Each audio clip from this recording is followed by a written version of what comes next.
Hello, I'm Fern Gorn, Director of Life Purpose Institute, and I'm here because I've been in the coaching field since 1984, and this is a very difficult time in history. We've never had a time like this. And so I wanted to develop some coping strategies that would help people in their everyday life. So the people that are with me today are spiritual coaching students that are getting certified and will be serving others as a life and spiritual coach. So they're here to give suggestions, ideas, tools that you might use during these difficult times. So the first question is, how can people cope right now? How can they deal with these very unusual times? Dina? Well, I personally think it's like how we look at these things. So I was mentioning to a group yesterday, like I'm looking at this as a reset. And when I think about it, it's a reset of a lot of things. It's a reset to know that we don't control all the things we think we control, that it's a reset for learning how to be a community again. It's a reset to learn how to give and to take care of others, because there's a climate currently where it's sort of an us against them mentality that's sort of, put forth by certain people in leadership. It's a reset on learning about what really matters.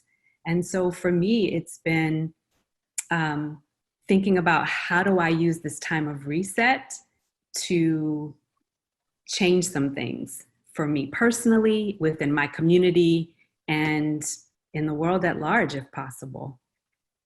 Thank you. Brenna, what would you add to that? Well, I love everything you said because I see a lot of that happening around me. It's almost like there's this wave of compassion and kindness, and people are giving so much. But at the end of the day, it shows you have to let go and understand that there's bigger forces at work, and you can find peace in that place. And even though it might be a little uncomfortable right now in a state of being in the unknown about what's next, there is something happening here that has a bigger purpose, and I believe it will show itself. Great. Well, I know, Julia, you've had time to spend with your family. Yeah, so I agree with what Dina and Brenna were both saying, and I've been trying to kind of change my perspective. I normally have a really busy go, go, go life, and my kids do, and my husband does, and I'm kind of trying to view this as an invitation to take time to pause and be with my family. We've never had an experience like this where we're all home together all the time. So I can look at it as a gift in that way. Great. Well, Alex, I know you've had some big changes because you work for the airlines. Tell us, how has it impacted you, and how have you seen it in a positive way? Hi, Fern. Well, mostly at this point, most of it remains a big question mark. And I think that's really what a lot of people are facing. So it's a question of becoming willing to just not know what will happen. And there's this sort of ironic, there's an ironic, weird freedom in that, as catastrophic as it may seem, to think that, all of these structures that we're living in, figuratively and literally, our industries, our sort of these identities that we have that we've formed into our livelihoods, that those could just evaporate literally overnight. And so for me, the idea that the career that I've had for 34 years, it could look very different in the next 3 months. Yes. So it's really about attachments and surrender for me. Surrender is a big part of the process.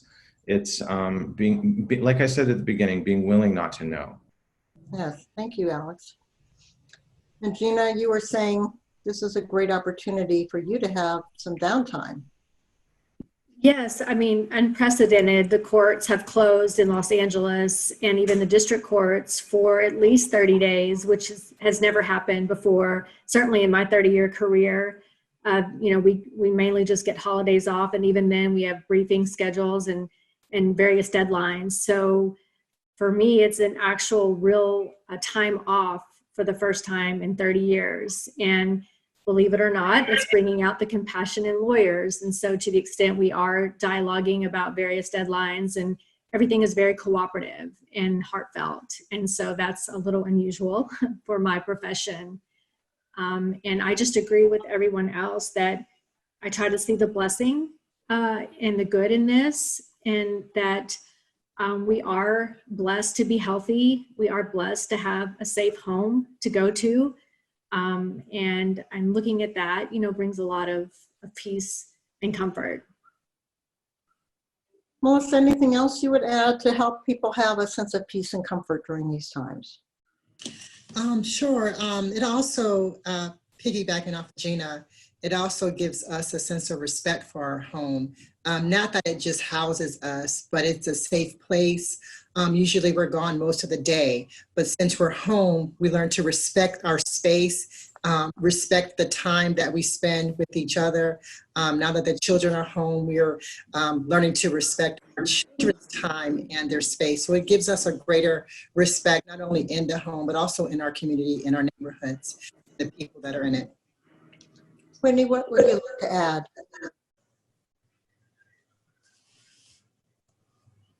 Can't hear you. You're on mute.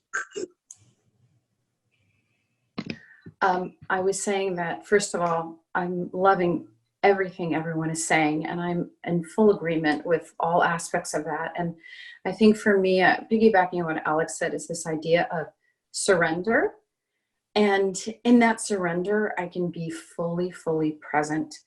And that is so fortifying spiritually and for my family and for my kids, to see this just kind of stillness that that we've been able to arrive at in this moment. And I feel that through meditation and prayer and being able to walk with the family and dogs and waving from a distance to neighbors, that we are just in a really intuitive place and a grounded place, and knowing that unknown knower within us.